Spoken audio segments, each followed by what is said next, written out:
नमस्कार बंधुरा मिटमिरा चैनेले जानाई आपनादेर सकलके स्वागतम। तो आज के आमी निये एसेछि चिंगड़ी माछेर एकटी नतून रेसिपि। चिंगड़ी माछ अनेकेई अनेक रकम भावे रान्ना करेछेन, तो आज के आमी एटा आलू दिये एकटा झोल करब, सेटारই रेसिपि आपनादेर करे देखाबो। तो तार जोन्नो आमी एखाने निये निয়েছি 1 केजी मतो चिंगड़ी माछ। तो चिंगड़ी माछटाके आमी एखन मैरिनेशन करब।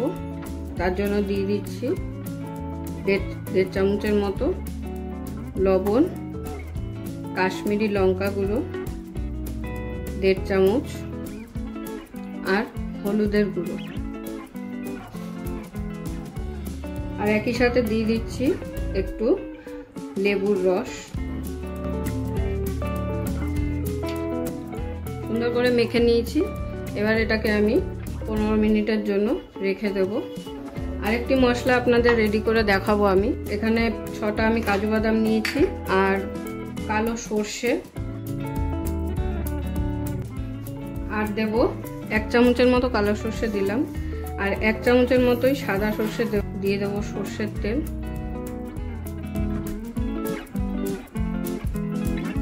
আর দিয়ে দেব সামান্য পরিমাণ জল।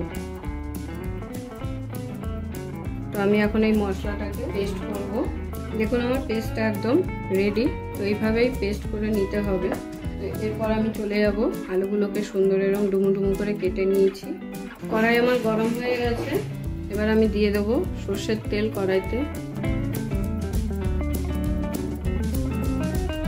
কড়াইয়ের তেল আমার গরম হয়ে গেছে। এবার আমি কড়াইতে দিয়ে দেবো আমার ম্যারিনেশন করে রাখা মাছগুলো। এগুলোকে আমি এখন হালকা করে ভেজে নেব।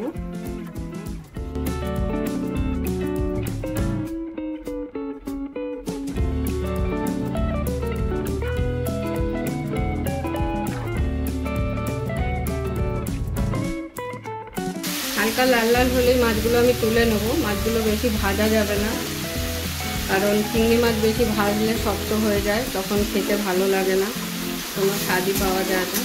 তো আমার মাছগুলো ভাজা হয়ে গেছে। এবার আমি মাছগুলো তুলে নেব।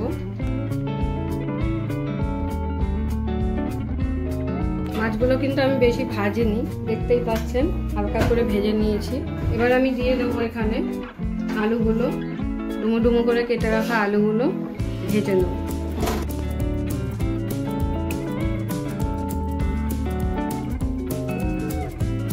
দেখুন আলুগুলো আমার সুন্দর লাল লাল করে ভাজা হয়ে গেছে। এবার আমি আলুগুলো সব তুলে নেব। এরপর কড়াইতে আমি আবার তেল অ্যাড করে নেব।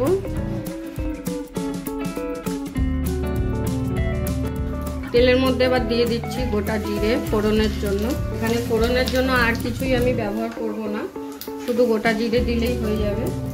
তারপর দিয়ে দেব পেঁয়াজ কুচি। পেঁয়াজটাকে কিছুক্ষণ ভেজে নেব যাতে পেঁয়াজের কাঁচা গন্ধটা চলে যায় আর পেঁয়াজটা হালকা লাল লাল হয়ে আসে। পেঁয়াজটা আমার লাল লাল করে ভাজা হয়ে এসেছে। এরপর আমি দিয়ে দেবো এর মধ্যে, এখানে আমি আদা রসুন আর কাঁচা লঙ্কা পেস্ট রেডি করে রেখেছিলাম, সেটা দিয়ে দিলাম। পেস্টটাকে ভালো করে মিশিয়ে নেব একসাথে।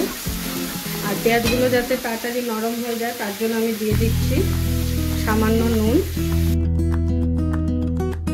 মশলাটা ভালো করে মিশে গেছে। এরপর আমি দিয়ে দিচ্ছি এখানে টমেটো পেস্ট। আপনারা চাইলে এখানে টমেটো কুচিও ব্যবহার করতে পারেন। তো আমি এখানে টমেটোটাকে পেস্ট করে রেখেছিলাম, সেটাই দিয়ে দিলাম। এর মধ্যে এবার দিয়ে দেবো আমি হলুদের গুঁড়ো। এখানে সেরকম কোনো মশলা আর ব্যবহার হবে না। হলুদের গুঁড়ো দিয়ে দেবো। রঙের জন্য দিয়ে দেবো কাশ্মীরি লঙ্কা গুঁড়ো। আমি এখানে 3 চামচ কাশ্মীরি লঙ্কা গুঁড়ো আর 4 চামচ হলুদ গুঁড়ো দিয়েছি। যেহেতু আমার চামচগুলো খুবই ছোট ছোট, তো সেই জন্য আমাকে সেই পরিমাণ অনুযায়ী দিতে হয়। তো এবার আমি মশলাটাকে ভালো করে কিছুটা সময় নিয়ে কষিয়ে নেব যাতে টমেটোর কাঁচা ফ্লেভারটা চলে যায় আর মশলা থেকে আমার সুন্দর তেল ছাড়ে। ততক্ষণ অবধি আমি কষিয়ে নেব। দেখুন আমার মশলাটা সুন্দর কষে এসেছে আর টমেটোটাও ভাজা হয়ে গেছে ভালো করে। কিসে বোঝা যাচ্ছে? এই যে আমার সুন্দর তেল বেরিয়ে এসেছে মশলা দিয়ে, মশলার গা দিয়ে। এখন আমি দিয়ে দেবো এতে আমার পেস্টটা, যেটা আমি তৈরি করা আপনাদের দেখিয়েছি। সেই পেস্টটা আমি রেডি করে রেখেছিলাম, সেটা দিয়ে দেবো।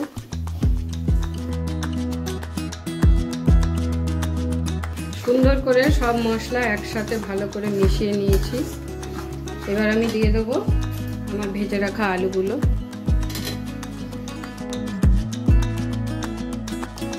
ভেজে রাখা আলুগুলো আমি মশলার সাথে একটু ভালো করে মিশিয়ে নিয়ে এরপর দিয়ে দেবো পরিমাণ মতো জল।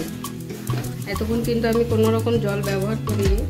আলুগুলো কষে এসেছে সুন্দর, দেখুন তেল বেরাচ্ছে গা দিয়ে। এবার আমি দিয়ে দেবো এর মধ্যে জল অ্যাড করে দেবো।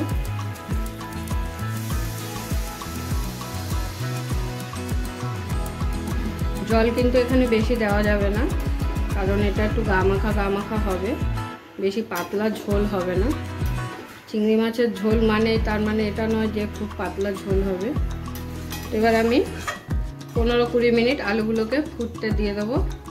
ফুটে উঠলে একটু আলুগুলো সিদ্ধ হয়ে গেলে তারপর আমি দিয়ে দেবো ভেজে রাখা চিংড়ি মাছগুলো।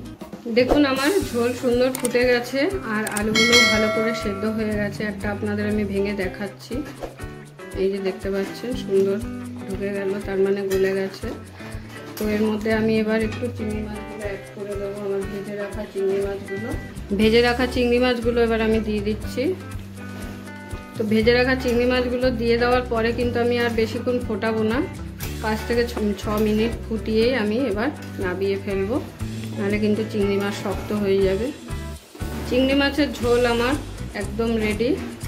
এবার আমি এর উপরে দিয়ে দেবো ধনেপাতা কুচি।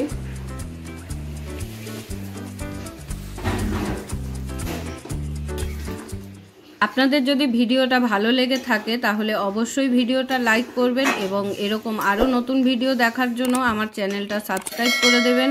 আর আপনাদের যদি কোনো প্রশ্ন থাকে অবশ্যই কমেন্ট করে জানাবেন। সকলে ভালো থাকবেন, সুস্থ থাকবেন।